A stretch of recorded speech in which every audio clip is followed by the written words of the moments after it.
Şu an kemikleriniz yıkılıyor. Ama panik yapmayın. Çünkü aynı anda, aynı hızda yeniden inşa ediliyorlar. Bu sessiz fabrika hiç durmuyor. Çoğu insan kemiği ölü bir madde sanır. Oysa kemik dokusu vücudun en dinamik ve en aktif dokularından biridir. Her gün binlerce hücre görev başındadır. Allah, insan iskeletini yalnızca vücudu taşıyan bir yapı olarak değil, üreten, koruyan ve dengeleyen canlı bir sistem olarak yaratmıştır. Bu denge her an sürmektedir. Yasin suresinin 78. ayetinde Allah şöyle buyurur: Kim bu çürümüş kemikleri diriltecek? Bu sorunun cevabını bilim bugün hücre düzeyinde ortaya koyuyor. İskeletin görevi sandığımızdan çok daha kapsamlıdır. Kemikler kan üretir, kalsiyum depolar, hormon salgılar ve bağışıklık sistemini destekler. Bunların hepsi eş zamanlı yürür. Bir yetişkinin vücudunda 206 kemik bulunur ve bu kemiklerin tamamı sürekli bir yenilenme döngüsü içindedir. Hiçbir kemik aynı kalmaz. Hepsi periyodik olarak değişir. Bu yenileme sürecinin adı kemik yeniden şekillenmesi ya da remodeling'tir. Yıkım ve yapım süreçleri o denli dengeli yürütülür ki kemik kütlesi büyük ölçüde korunur. Peki bu denge kim tarafından sağlanıyor? Ne bir mühendis ekibi ne de bir kontrol merkezi var. Hücreler adeta birbirini anlayan ve koordineli hareket eden bir ordu gibi davranır. Bu koordinasyon tesadüfle açıklanamaz. Milyonlarca hücrenin bilinçsizce bu kadar hassas bir dengeyi sürdürmesi, arkasında bir düzen olduğuna en güçlü işaretlerden biridir. Şimdi bu fabrikanın çalışanlarını tanıyalım. Kemik dokusunda 3 ana hücre türü görev alır ve her biri ayrı bir uzmanlığa sahiptir. Bu uzmanlıklar birbirini tamamlar.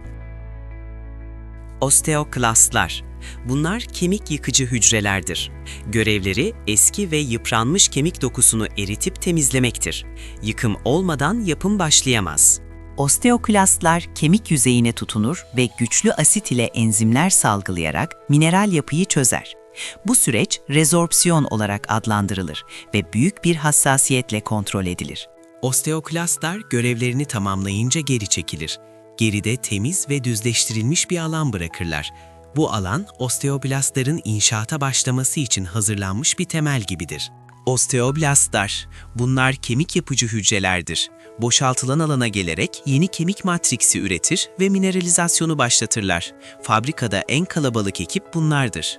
Osteoblastlar önce kolajen ağı örer. Bu ağ yeni kemiğin çerçevesini oluşturur. Ardından kalsiyum ve fosfor iyonları bu ağın içine yerleşerek kemik mineralini meydana getirir. Bu mineral kalsiyum hidroksiapatit olarak bilinir.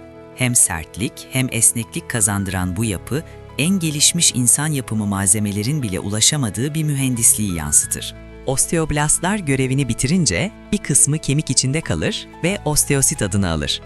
Bir kısmı ise kemik yüzeyinde bekçi konumuna geçer ve yeni sinyallere hazır bekler. Üçüncü çalışan, osteositler. Kemik içine gömülü bu hücreler sistemi izleyen sensörlerdir. Mekanik baskı ve yükleri algılarlar. Osteoblast ve osteoklastlara sinyal göndererek dengeyi korurlar.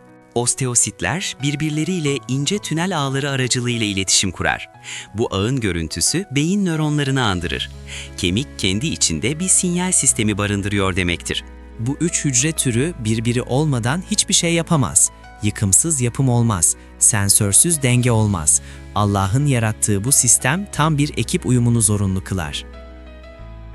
Kemikler aynı zamanda vücudun kalsiyum deposudur. Kandaki kalsiyum düşünce kemikten alınır, yükselince kemiğe geri verilir. Bu denge dakika dakika yönetilir.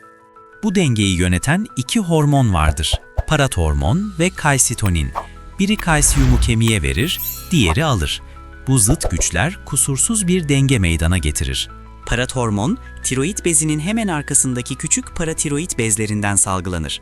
Kan kalsiyumu düşünce devreye girer ve kemikten acil kalsiyum çekme emri verir. Kalsitonin ise tiroid bezinden salgılanır ve tam tersine kalsiyumu kemiğe geri kazandırır. Bu iki hormonun dansı sayesinde kaslarımız, sinirlerimiz ve kalbimiz düzgün çalışır. Kemik aynı zamanda osteokalsinin adlı bir hormon üretir. Bu hormon beyine ulaşarak hafızayı destekler, pankreas üzerinde etki göstererek kan şekerini düzenler. Kemik bir iç salgı bezidir. Bu keşif bilim dünyasını şaşırttı. Kemik, 10 yıllar boyunca yalnızca mekanik bir destek sanılmıştı. Oysa hormon üreten aktif bir iç organ olduğu ancak yakın zamanda anlaşıldı.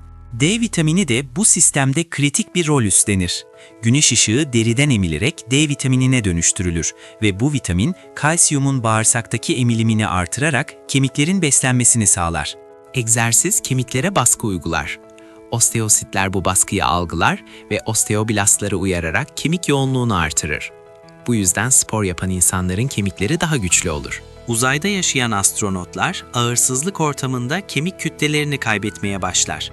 Kemikler basınç uyarısı almayınca remodeling dengesi bozulur ve yıkım yapımı geçer. Bu gözlem bize önemli bir gerçeği gösterir. Allah, kemikleri statik değil, çevreye sürekli uyum sağlayan dinamik yapılar olarak var etmiştir. Yük yoksa yapım da yavaşlar. Kemiklerin iç boşluğunu kemik iliği doldurur. Bu ilik iki türdür. Sarı ilik yağ depolar, kırmızı ilik ise kan hücresi üretir. Hayatımız bu küçük fabrikaya bağlıdır. Kırmızı kemik iliği her saniye milyonlarca yeni kan hücresi üretir. Kırmızı kan hücreleri oksijen taşır, beyaz kan hücreleri mikroplara savaş açar. Trombositler ise kanamayı durdurur. Bu üretim asla durmaz. Bir kez kesintiye uğrasa birkaç gün içinde kanımızın hücre içeriği tükenir, bağışıklık sistemi çöker ve oksijen taşınması durur. Hayat bu üretim sayesinde sürer. Kemik iliğindeki kök hücreler başlangıçta hiç farklılaşmamıştır. Hangi hücreye dönüşecekleri sinyal molekülleri tarafından belirlenir. Bu esneklik Allah'ın yaratısındaki bir başka derinliktir. Kemik iliği nakli yapılabilen tek doku transplantasyonlarından biridir. Donörün kök hücreleri alıcının iliğine göç eder, yerleşir ve kan üretimine başlar. Bu süreç tıbbın en büyük mucizelerinden sayılır. Kan kanseri olan lösemide kemik iliği kontrolden çıkar ve işe yaramaz hücreler üretir. Bu hastalık aslında fabrikanın kalite kontrol mekanizmasının bozulmasıdır. Düzen bozulunca yıkım gelir. Kemik iliği aynı zamanda bağışıklık hücrelerinin doğduğu yerdir. B lenfositler burada olgunlaşır ve vücuda giren yabancı maddelere karşı antikor üretmeyi öğrenirler. Bu eğitim hayat boyu sürer. Kırmızı kan hücrelerinin ömrü yaklaşık 120 gündür. Yaşlanan hücreler dalakta parçalanır ve bileşenleri geri dönüştürülür. Kemik iliği hemen yeni hücre üretimine başlar. Bu döngü hiç bitmez. Trombosit üretimi de kemik iliğinde gerçekleşir. Megakaryosit adı verilen dev hücreler parçalanarak binlerce trombosit serbest bırakır. Bir kesik oluştuğunda bu trombositler hayat kurtarır. Tüm bu üretim dakika başına milyonlarca hücreyi kapsıyor ve hiçbir insan müdahalesi olmadan yürüyor. Allah'ın yarattığı bu otonom fabrika en karmaşık yapay üretim sistemlerini bile geride bırakıyor. Kemik yenilenmesinin tüm döngüsü ortalama 3 ila 6 ay sürer ve vücudun farklı bölgelerinde eş zamanlı olarak ilerler. Her kemik kendi ritmine sahip bir fabrika bölümü gibi çalışır. Bir remodelin döngüsü 4 aşamalıdır. Aktivasyon, rezorpsiyon, geçiş ve oluşum. Her aşamada farklı hücreler devreye girer ve görevlerini tamamlayınca yerini bir sonrakine bırakır. Aktivasyon aşamasında osteositler mekanik veya kimyasal bir uyarı alır ve osteoklastları bölgeye çağıran sinyal molekülleri salgılar. Bu fabrikanın iş emri vermesi gibidir. Rezorpsiyon aşamasında osteoklastlar bölgeye gelir, kemik yüzeyine tutunur ve asidik ortam oluşturarak mineral ve kolajeni eritir. Bu süreç yaklaşık 2 ila 3 hafta sürer.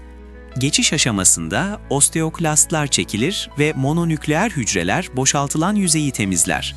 Bu hücreler aynı zamanda osteoklastları tetikleyen faktörler salgılayarak yapım emri verir. Oluşum aşamasında osteoblastlar yeni kolajen matriksi döşer, ardından mineralizasyon ilerler. Taze kemik dokusu eskisinden daha güçlü ve daha genç bir yapıya sahip olur. Bu döngüde iletişimi sağlayan temel moleküller RNKL ve OPG'dir. RNKL osteoklastları aktive eder, OPG ise bu aktivasyonu engeller. İkisi arasındaki oran dengeyi belirler. Bu moleküler denge bozulunca hastalık başlar. Osteoporoz, osteoklastların fazla aktif olduğu, yani yıkımın yapımı geçtiği bir durumdur. Kemikler gözenekli ve kırılgan bir hal alır. Dünyada her 3 kadından biri ve her 5 erkekten biri ömrü boyunca osteoporoza bağlı kırık yaşar. Bu kadar yaygın bir hastalık bize fabrikanın dengesini korumak için ne kadar dikkatli olunması gerektiğini gösterir. Allah bu sistemi hem güçlü hem kırılgan yarattı. Güçlü çünkü hayat boyu çalışır. Kırılgan çünkü ihmal edilince bozulur. Bu denge bizi sorumlu kılmak içindir. Vücudumuzu emanet olarak korumalıyız. Çocuklarda kemik büyümesi yetişkinlerden tamamen farklı bir süreçte gerçekleşir. Uzun kemiklerin uçlarında kıkırdak büyüme plakaları bulunur ve bu plakalar sayesinde boy uzar. Büyüme plakasındaki kıkırdak hücreleri bölünür, büyür ve ardından kemikleşir. Bu süreç büyüme hormonu ve cinsiyet hormonlarının denetiminde yürür.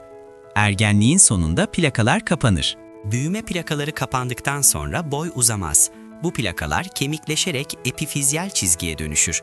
Ancak kemik yoğunluğu 20'li yaşların sonuna kadar artmaya devam edebilir. Kemik yoğunluğunun en yüksek olduğu döneme tepe kemik kütlesi denir.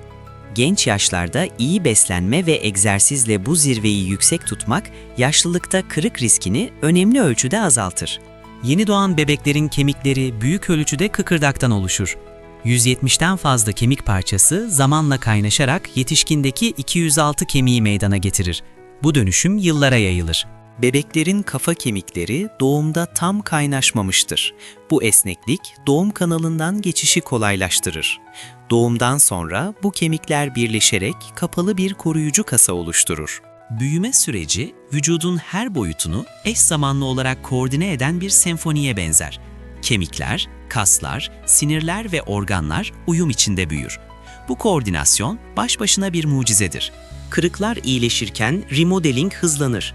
Kırık bölgesinde önce kan pıhtısı, ardından yumuşak kallus dokusu, sonra sert kemik dokusu oluşur. Bu iyileşme süreci birkaç aya yayılır. Kırık iyileşmesi sırasında kemik, kılavuz olmadan kendi içinde nereye büyüyeceğini bilir. Hücreler hangi yönde ilerlemesi gerektiğini, hangi dokuyu yapması gerektiğini sanki bir plan gören gibi bilir. Bu bilgi DNA'ya kodlanmıştır. Her hücre aynı DNA'ya sahip olmasına rağmen görevini bilir.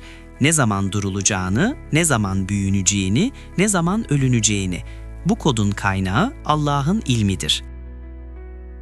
Yaş ilerledikçe osteoblast aktivitesi yavaşlar. Osteoklast aktivitesi ise görece güçlü kalır. Bu dengesizlik kemik kütlesinde yavaş ama sürekli bir kayba yol açar. Yaşlılıkta kırık riski artar. Menopoz sonrası kadınlarda östrojen düşüşü bu dengesizliği hızlandırır. Östrojen, osteoklastların aşırı aktifleşmesini baskılayan koruyucu bir hormondur. Eksikliğinde kemik kaybı belirgin biçimde artar. Kalsiyum ve D vitamini alımının yeterli tutulması, düzenli yük binen egzersizler ve güneş ışığına uyumlu düzeyde maruz kalım, kemik sağlığını korumanın temel yollarıdır. Sigara kemik yenilenmesini olumsuz etkiler. Hem osteoblast aktivitesini baskılar hem de kalsiyum emilimini azaltır. Bu nedenle sigara içen kişilerde kemik kırığı riski belirgin şekilde yüksektir. Aşırı kafein ve alkol tüketimi de kemik sağlığını bozar. Bu maddeler kalsiyum atılımını artırır ve osteoblastların işlevini zayıflatır. Vücudumuzu doğru beslemek bir sorumluluktur. Yeterli protein almak da kemik sağlığı için zorunludur. Kolajen sentezi proteinsiz olmaz. Fakat aşırı protein de idrarla kalsiyum kaybını artırabileceğinden denge burada da önemlidir. Modern tıp, osteoporozu tedavi etmek için bisfosfonat adlı ilaçlar geliştirilmiştir. Bu ilaçlar osteoklast aktivitesini baskılayarak kemik kaybını yavaşlatır. Ama sebebe değil, belirtiye müdahale ederler. Bilim, kemik kök hücrelerini laboratuvarda çoğaltarak kırık bölgelerine enjekte etmeyi araştırıyor. Bu yaklaşım tedavinin sebeple ilgilenmesini sağlayabilir ve iyileşmeyi hızlandırabilir. 3D biyobaskı teknolojisi yapay kemik doku parçaları üretebilmektedir. Ancak bu yapılar gerçek kemik gibi yenilenemez, hormon üretemez, kan hücresi oluşturamaz. Allah'ın yarattığı sistemin eksiksizliği burada da ortaya çıkar. Ne kadar ilerlersek ilerleyelim insan teknolojisi, canlı bir kemiği baştan sona kopyalamaktan uzaktır. Kendini onaran, sinyalleşen, üreten bu sistem, insan elinin değil, Allah'ın yaratma kudretinin eseridir. Kemiğin iç yapısı iki ana tabakadan oluşur. Dışta kortikal kemik bulunur. Bu tabaka sert ve yoğundur. İçte ise trabeküler kemik yer alır. Bu kısım bal peteğini andıran gözenekli bir yapıya sahiptir. Trabeküler kemiğin ağ yapısı sadece güçlü değil, aynı zamanda hafiftir. Malzeme miktarını en aza indirirken dayanıklılığı en üst düzeye çıkaran bu tasarım, yapı mühendislerinin özlem duyduğu bir mimaridir. Yük bindirilen yönlerde trabeküller daha yoğun hizalanır. Yük azalınca trabeküller incelir. Kemik adeta baskı haritasını okuyup kendi mimarisini buna göre yeniden düzenler. Bu prensip Wolff yasası olarak bilinir ve 19. yüzyılda keşfedilmiştir. Ancak kemik bu yasayı milyonlarca yıl önce uyguluyordu. Yasa onu keşfeden bilim insanının adını almaktadır. Korteks, kemiğin en dış tabakası, periost adlı bir zarla kaplıdır. Bu zar, kemiği besleyen damarları ve siniri barındırır. Aynı zamanda kemik büyümesinde ve kırık iyileşmesinde kritik rol oynar. Kemik içindeki kan damarları, Havers kanalları adı verilen tünellerden geçer. Bu kanallar, kalsiyum ve oksijen taşıyan kan akışını kemiğin en derin noktalarına kadar ulaştırır. Havers kanalı etrafında konsantrik halkalar halinde dizilmiş kemik lamelleri bulunur. Bu yapıya osteon denir. Osteonlar kemiğin temel yapısal birimi gibidir. Büyük orman ağaçlarının halkaları gibi güçlü ve düzenlidir. Kemiğin bileşimi %70'i mineral, %30 organik maddedir. Mineral kısım sertliği sağlar. Organik kısım yani kollajen esnekliği sağlar. Bu ikisinin dengesi kemiği hem sert hem de kırılmaz yapar. Kolajen eksik olduğunda kemik çok sert ve kırgan olur. Buna osteogenesis imperfecta denir. Mineral eksik olduğunda ise kemik çok yumuşak olur. Buna raşitizm denir. Denge her iki yönde de zorunludur. Allah'ın bu kompozit tasarımı en ileri mühendislik malzemelerini bile aşmaktadır. Karbon fiber gibi yapay malzemeler sertlik veya esneklik sunarken kemik her ikisini aynı anda sunar ve üstelik kendini onarır. Bakara suresinin 164. ayetinde Allah, göklerin ve yerin yaratılışında aklını kullanan insanlar için işaretler olduğunu bildirir. Kemiklerimiz bu işaretlerin en yakın olanlarından biridir. Kemiklerimiz her gece uyurken çalışıyor, her nefes alırken çalışıyor, her adım atarken hem yük taşıyor, hem yenileniyor, hem kan üretiyor. Bu sistem sadece görevini yapan, sessiz ve mütevazı bir mucizedir. Hiçbirimiz kemiklerimize şimdi yenilen ya da şimdi kan üret komutu vermiyoruz. Bu sistem bilinçsiz ama kusursuz biçimde çalışıyor. Kulluk etmeksizin itaat eden bu hücreler adeta secde halindedir. Yasin suresinde kim bu çürümüş kemikleri diriltecek sorusuna Allah şu cevabı verir. Onları ilk yaratan diriltecek. Bu ayet hem ölümü hem de kemiklerin sürekli yenilenmesini hatırlatır. Bilim kemik hücrelerini tanımladı, remodeling sürecini haritalandırdı, moleküler sinyalleri çözümledi. Ama bu bilgi bize daha büyük bir soruyu getiriyor. Bu mükemmelliği kim tasarladı? Fizik yasaları, kimyasal denge, genetik kod ve hücresel iletişim. Bunların tamamı tek bir amaca hizmet ediyor. Kemiğin yaşaması, üretmesi ve korunması. Bu kadar koordineli bir amacın sahibi vardır. Her gün kemikleriniz sizi taşıyor, kanınızı üretiyor ve vücudunuzu koruyor. Bunu karşılıksız yapıyorlar, hiçbir şey istemiyorlar. Bu fedakarlığı fark etmek ve şükretmek bizim görevimizdir. Şükür yalnızca değil, vücudumuzu doğru besleme, egzersiz yapma ve ona zarar vermekten kaçınmayla da olur. Kemiklerimiz bize emanet edilmiştir. Bu emanete layık olmak elimizdedir. Bu videodan sonra kemiklerinize farklı gözlerle bakacağınızı umuyoruz. Her adım attığınızda içinizdeki bu muhteşem fabrikanın sessizce çalıştığını hatırlayın. Allah'ın yarattığı bu düzen ne büyüktür. Beyin Mühendisi kanalına abone olmayı, bildirimleri açmayı ve bu videoyu sevdiklerinizle paylaşmayı unutmayın. Bir sonraki videoda yine Allah'ın yarattığı başka bir mucizeyi birlikte keşfedeceğiz.